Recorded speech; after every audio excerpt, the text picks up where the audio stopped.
She did not look up as they left her there. Behind the last elder, the flap of the fur curtain whispered shut, leaving only firelight and silence in the gloomy hut. The girl sat on the edge of the bed, if you could call it that, where soft falls of carefully woven mats had been laid. She still wore the simple dress she had been given at the outpost. Her own tattered dress had burned along with her father's wagon. Her hands trembled in her lap, brown with dust, cracked from travel. She did not wipe away her tears. They were not the kind that stopped easily. Outside, the drums had stopped. The wedding feast was over, but inside, the weight of what had happened weighed like a stone on her chest. She was a gift, no, a bargain. A settler girl given to an Apache warrior to keep the peace after a winter of bloodshed. Don't worry, the judge had said, you're young, you'll survive. But surviving didn't mean living. She still had her shoes on, dusty and frayed. The leather was so stiff from river crossings and rocky hills that it barely flexed. She didn't dare take them off. She didn't dare move at all. And then he entered, silent as snow, the warrior, her husband. He said nothing, just stood near the entrance. His gaze was unreadable. He wasn't as old as she had feared, and neither scarred nor cruel. He was tall and broad-shouldered, with black hair tied back at the nape of his neck and a red leather band around his forehead. He looked at her, not at her body, not hungry, but at her face. And that somehow made it hard to breathe. She couldn't stop. I'm sorry, she whispered. I know I'm not what you wanted. I know I'm not, quote. Her voice cracked. I'm not pretty. He didn't move for a long time. Then he walked on without a word. She flinched, but he didn't touch her arm or her waist.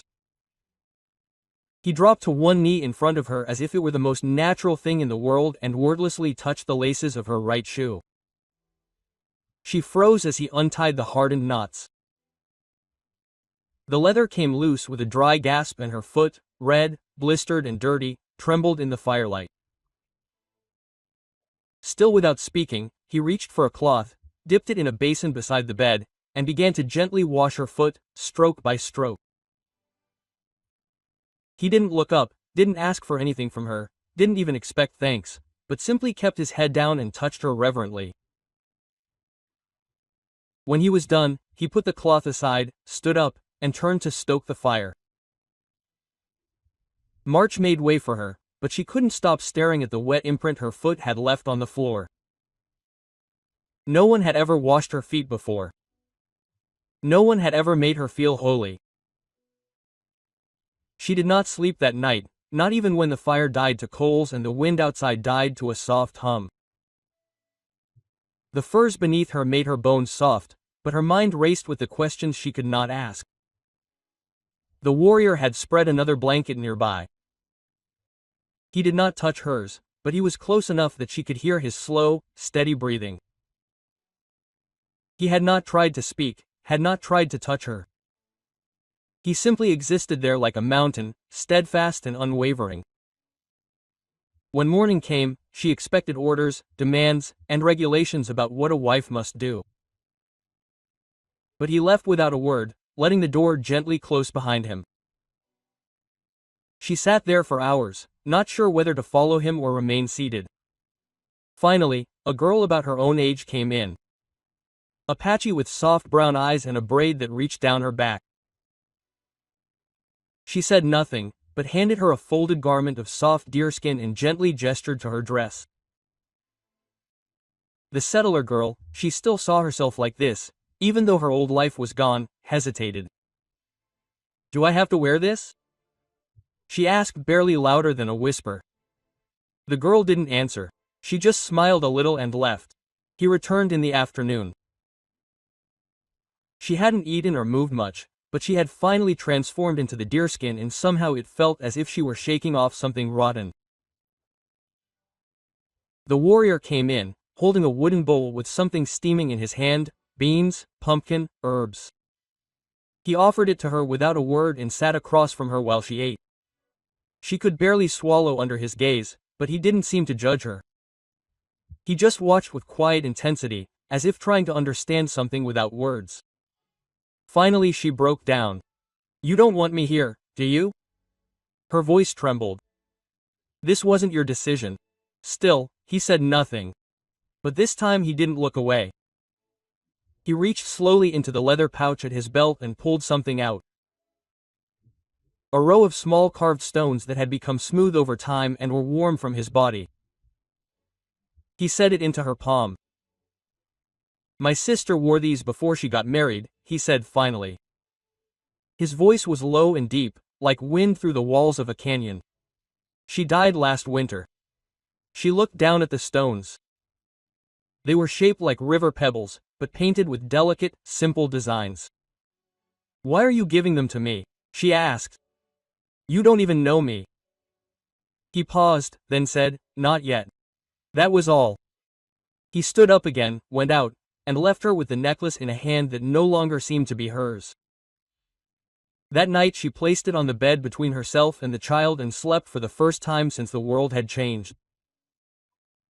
When she woke up 3 mornings later, the women of the village were gathered in front of the hut, talking in soft voices and carrying bundles of red cloth feathers and flower branches.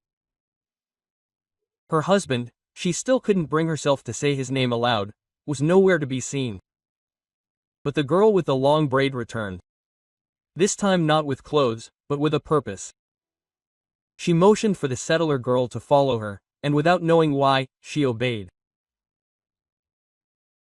They walked through the village, past low huts and smoking cooking fires, past elders with faces like bark in fear, and children peering out from behind baskets. She felt all eyes on her. When they reached the clearing by the river, the women surrounded her. None of them spoke their language, but they didn't need to. They offered her a shallow bowl of water, in which they had placed some fragrant greenery. One woman motioned for her to wash her face, another combed her tangled hair with gentle fingers, a third drew a line along the crown of her head with a mixture of red clay and oil. She didn't understand what was happening until she saw the soft, crimson fabric, embroidered with bone-colored thread, spread out before her. A dress, a ceremonial one, not for work, hunting, or sleeping. She stammered in confusion. "Why? Why are you dressing me like this?"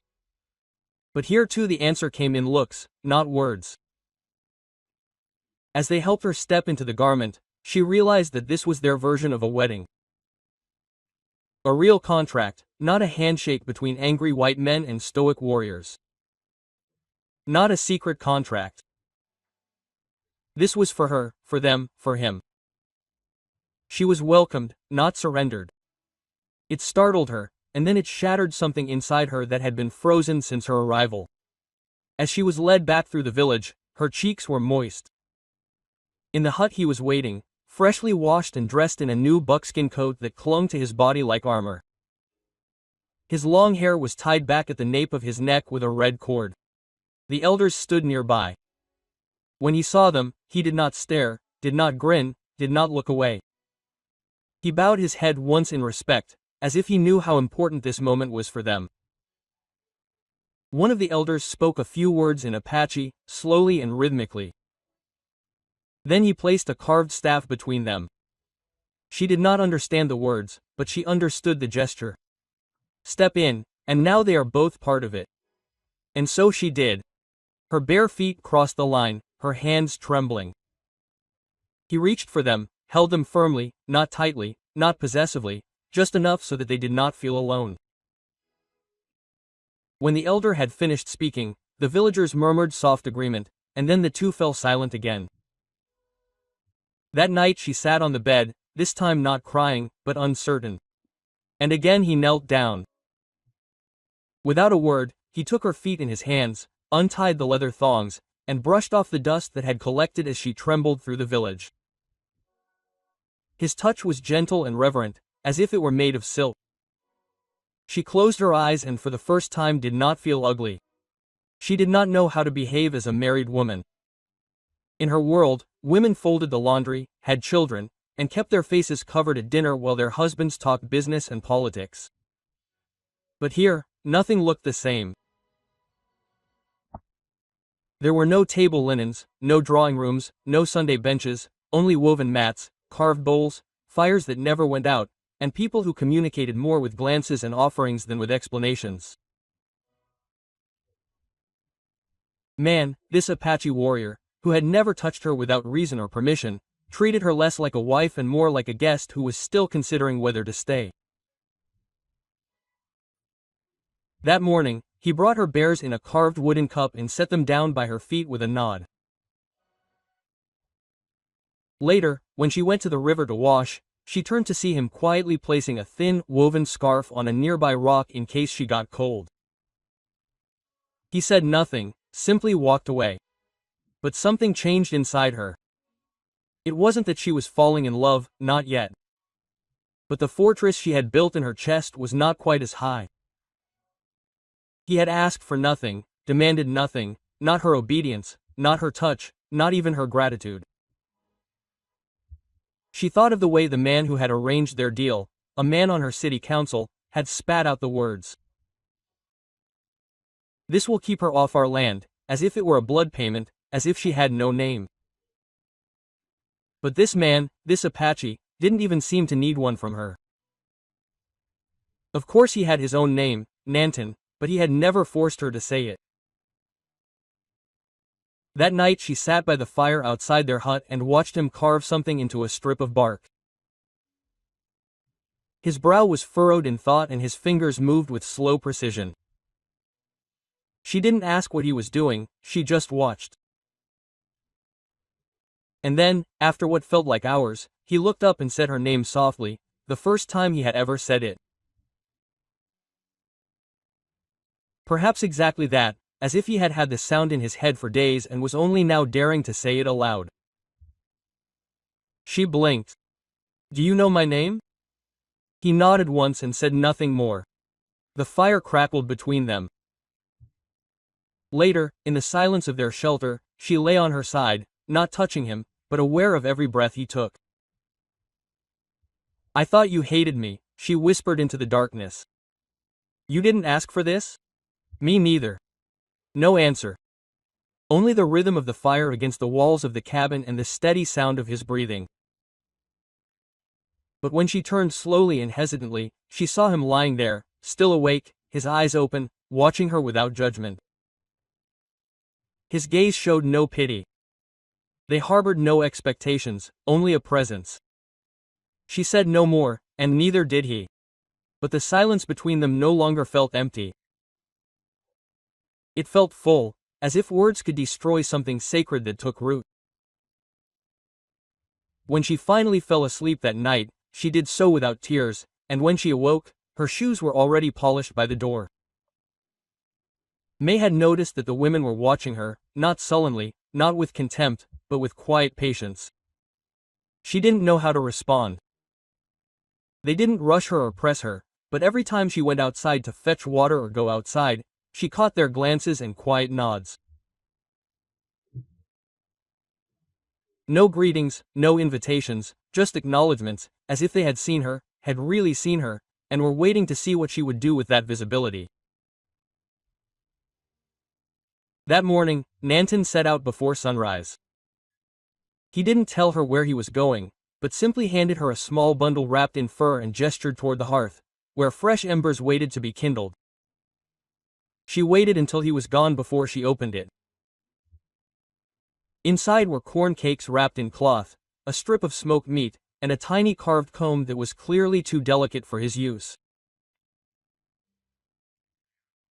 It looked like something carefully carved, perhaps for a daughter, perhaps a sister, but now it was hers. And just like that, she began brushing her hair again. She hadn't done much else that day. She swept the dust around their fire pit, rinsed a blanket in the river, and helped a child who had dropped her doll. It wasn't until the sun had reached its highest point that the older woman appeared. Tall, wrapped in layers of cloth the colors of sand and stone, she stepped into May's shadow without warning. Her face was lined but calm, and her dark eyes regarded May like a puzzle. I am Nasha, she said. Her voice wasn't hard, but it wasn't gentle either. You live with Nanton now? May nodded slowly. Yes, I do. You eat our food and sleep in our shelter. Another nod. You don't live among us yet. That made May freeze. Not out of fear, but out of shame, because it was true. She had existed among them like a ghost with white skin and guilt. I don't know what I'm allowed to do, May admitted, or who I am here. Nas didn't answer right away. Instead, she pulled something from the pouch at her waist, a kind of beaded loop, and held it out. Quote, tomorrow, if you like, you can sit in the circle with the women. She placed May's loop in her hand. It was smooth and warm from the sun. Quote, no one will ask you to speak, but if you remain silent too long, your heart will dry up. Then she walked away. May stared at the beads in her palm, their colors earthy and soft. She didn't know what the circle was or what was expected. But she did know one thing. It wasn't an order. It was a door. When Nanton returned that evening, he set a fresh rabbit on the table and sat down across from her. She wanted to tell him about the woman, the circle, the beads, but instead she held up the comb. Quote, thank you, she said. It's beautiful. He smiled. Hardly, but it was real. It was my mother's, he said after a pause. It's yours now. She held it tighter, something flickering in her chest. When she lay down next to him that night, she didn't roll away. She turned to him and whispered, if I sit with you, will you let me belong? Quote. He did not open his eyes, but answered, if you will. The morning sun was soft, not oppressive but inviting, and May stood outside the hut, holding the beaded ribbon that Nasher had given her. Her fingers trembled, not from the cold but from something deeper, from the kind of fear that comes when you are about to step out of invisibility. Nan had gone away again, saying that it had only been 2 days on the North Trail. That meant that it was now her decision.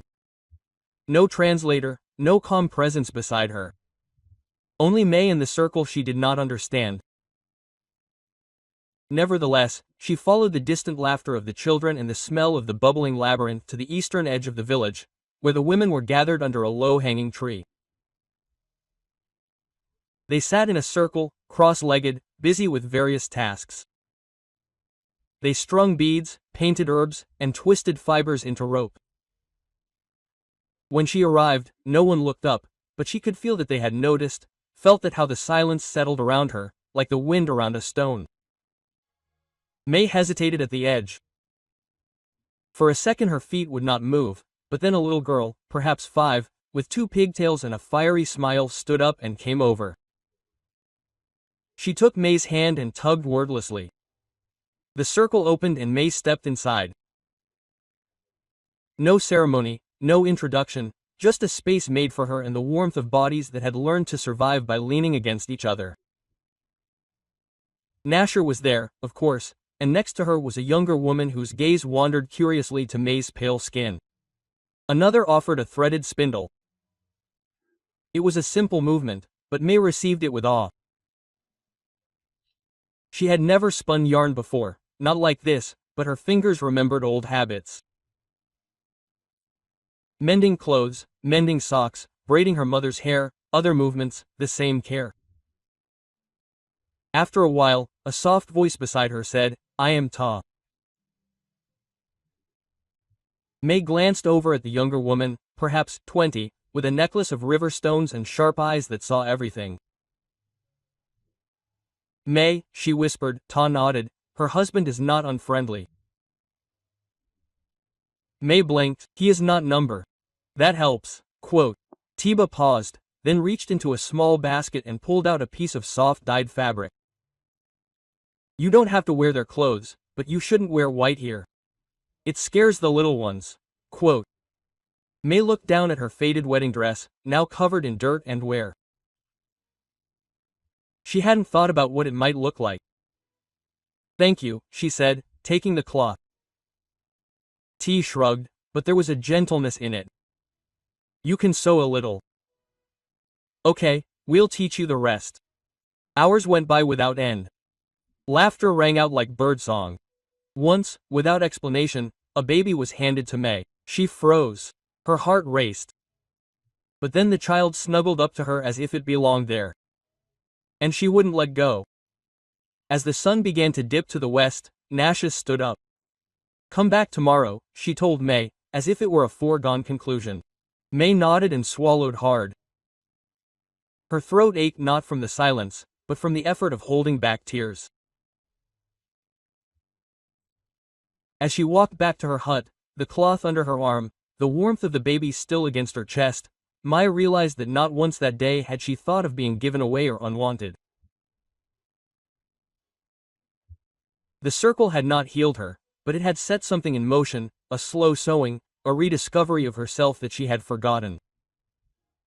That night, before she fell asleep, she whispered into the darkness. "Thank you, Nanton, for leaving me alone long enough to find the women." She didn't know if he heard it, but she felt the silence shift, as if the entire hut had exhaled.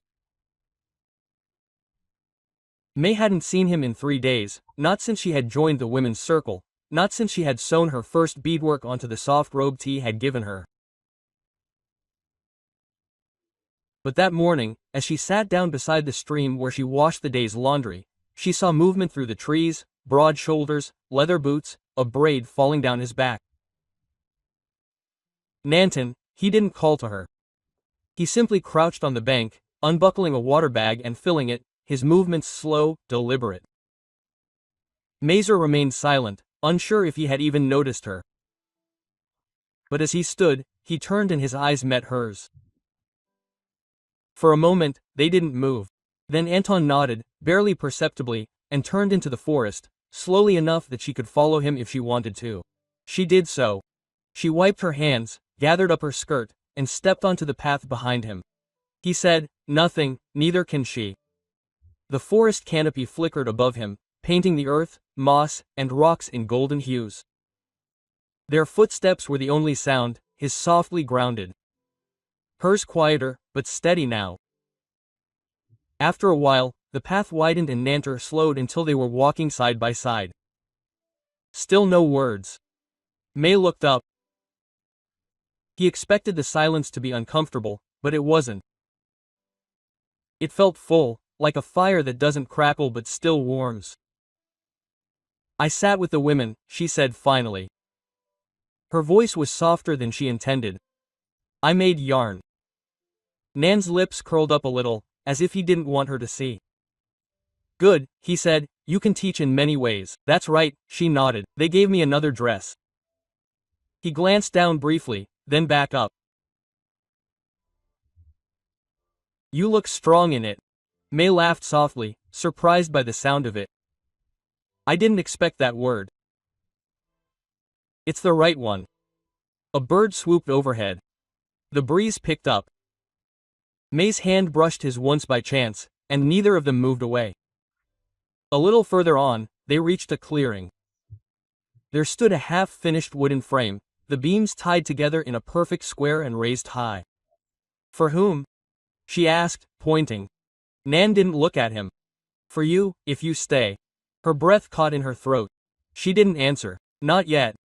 He didn't press. "You should decide when it thaws," he said. "The stream will be rising by then. If you stay, we'll finish the roof together." Quote. "If not," he looked at her. Not unkindly. "I'll finish it myself." May nodded, her fingers clasping her palm. They turned and started back. On the way, they passed a small child gathering sticks. Nanton stooped to hand him one from the path. The boy smiled, not afraid, not even surprised. Quote. "I know them," May said. "You're good to them." Nan gave her a sidelong glance. "No one is born gentle," he said. "You either learn it or you don't." May stared at him. A sharp, soft breath rose in her throat. When they reached the hut, he stopped. "I'll go again tomorrow, Westrail." "You go often," she said. "There are things to fix, things to put right." She looked down, then up. "You always come back." "Me too." He held her gaze. "A moment longer, because you were here." Then he walked away, leaving her standing in the doorway, her heart pounding. She felt less like a visitor in his world and more like a part of it. The wind shifted that evening. The cold came down hard from the mountain ridge, more biting than on any other night May had endured. Inside the cabin, Tiba tucked her baby in and whispered prayers in her native tongue while the other women whispered news of the hunting party. Nanton returned late. May sat near the door, her arms wrapped around her knees, watching the flame flicker softly. It had burned down too quickly tonight, as if something were wrong with the fire itself. No one spoke the word aloud, but fear hovered over every breath. When the last embers died out, May stepped out. She didn't ask permission.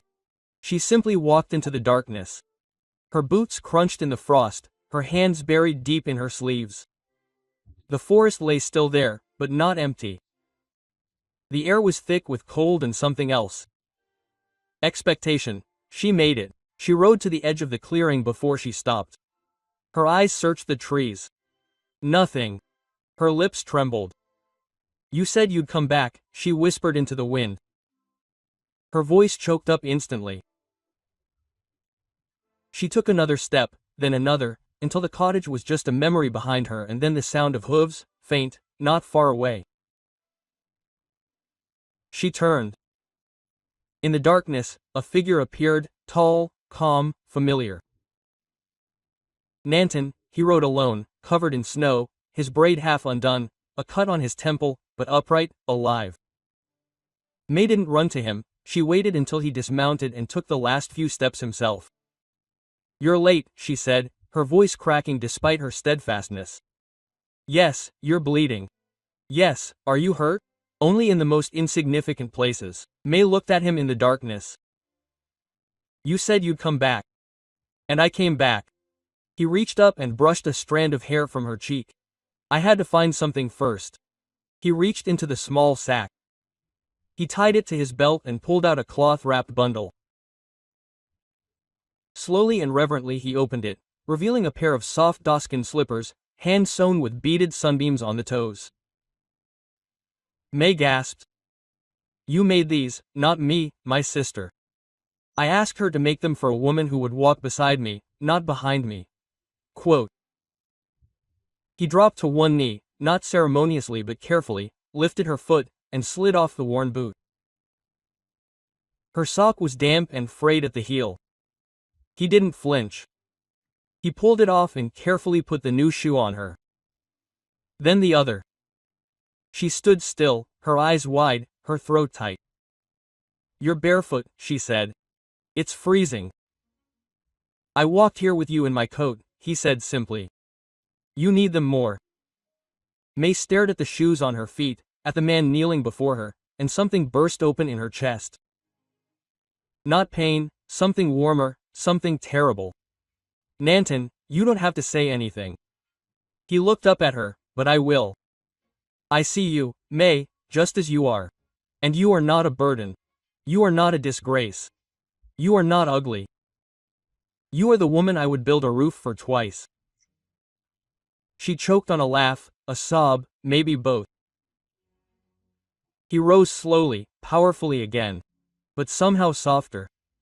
She stepped closer until their shoe toes touched. "Then let's build," they said together. He exhaled and nodded once. And as they walked back toward the sleeping village, her hand found his in the darkness, and this time she didn't let go. At dawn, the village began to stir, unaware that everything had already changed. Children chased chickens near the cooking pits as smoke drifted into the gray morning. May stood beside Nanton at the central fire, where the elders gathered once in the moon to talk about land, spirit, and survival. Today, however, the circle was tighter. TVA stood with her child in her arms. Two older men, their faces deeply scarred by time, sat there, wrapped in layered buffalo hide robes. Nan had not told her what was about to happen, only that it was important that she stand by him. When the eldest among them, a man named, raised his hand and motioned for her to be silent, May felt a tightness in her chest. "We see you," Seer said, looking at her intently. But the question is, how do you see yourself? The fire crackled, and May swallowed. She wanted to hide, to disappear. But Nantan's hand remained on her back, not pressing, just there. So she stepped forward. I was given, she said. Softly, exchanged for peace. I came here angry and ashamed. I thought I was just what was left behind. The elders didn't blink. May took another breath, but your women gave me warmth. Your children brought me laughter. And he glanced at Nantan, whose expression remained calm but unreadable. He gave me time. I know I'm no fool. I know I come from a place that doesn't understand you. But I want to learn. If you want me, I want to stay. Not as an offering of peace, but as part of it. For a long time no one spoke. The fire crackled. Then the younger elder leaned forward and said a single word. Daka, belonging. A murmur went through the circle. Tiva nodded seriously, and Sika, still looking at Mai, said, Then you are no longer a guest, no longer a burden. You are now part of the fire. Hold it close. Quote. May let out the breath she had unconsciously been holding. Nantan placed a hand on her shoulder, warm and firm. Ah, you have spoken the truth, he whispered. They respect that more than bloodlines. That evening, as the village gathered for a small feast, someone brought out a drum. Children danced, women sang, and May found herself beside the fire, not in front of it. Nantan cut meat from the spit and unceremoniously handed her the first piece. She smiled and took it. Later, when the stars filled the sky, he sat down next to her on the same rock they had once passed in silence. I am glad you stayed, he said softly. Me too, she replied, leaning against his shoulder. The drumbeat slowed, the fire dimmer, but May no longer feared the darkness. She had walked through it and still found herself whole, perhaps even more than whole. She did not know what the next moon would bring, but she knew one thing for sure now. She had not been betrayed. She had been found. May awoke to the sound of birdsong and the scent of juniper smoke wafting gently through the hut. Her body was motionless, but her heartbeat raced, as if she had run far and finally found safety somewhere. The blanket Nantan had covered her with during the night still carried his scent, warm and calm. Slowly she rose and stepped out barefoot, the earth cool beneath her soles. The village moved leisurely. Women carried water, children ran between drying racks. Old men stretched toward the rising sun. No one stared, no one whispered. For the first time since her arrival, May realized that she not as an outsider, not as the bare girl who had come shrouded in shame and dust, but as May. Just May. Nan stood beside the horses, talking softly to a boy. When he saw her, he smiled not broadly, not with a smile of vanity, but with something deeper. She went over to him and took the reins from his hand without asking, to help. He did not stop her. That evening, tea was brought to her in a bundle. It was mine, she said, before my daughter grew. Inside was a dress of soft pastry skin with beadwork that May dared not touch.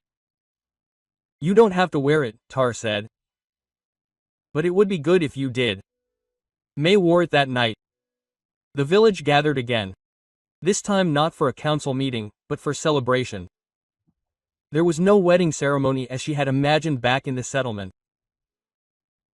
No priest, no veil, no ring, just a circle of people she had come to love.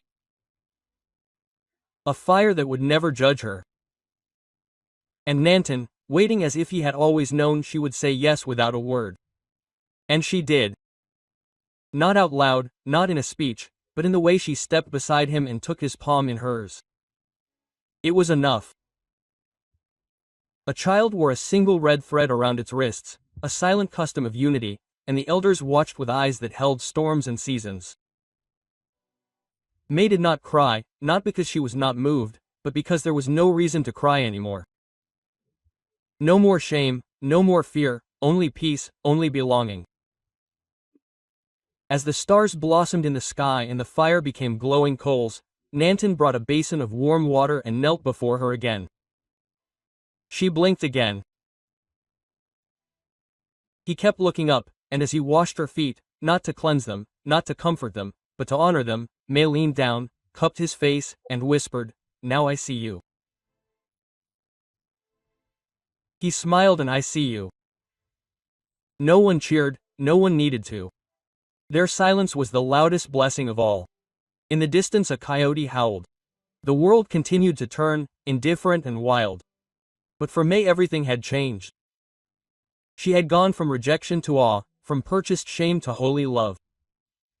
She had sat alone on a marriage bed, weeping. But tonight she rose chosen. Not because she was beautiful, not because she was healed, but because she was finally seen, and in that seeing she was silently loved forever and ever.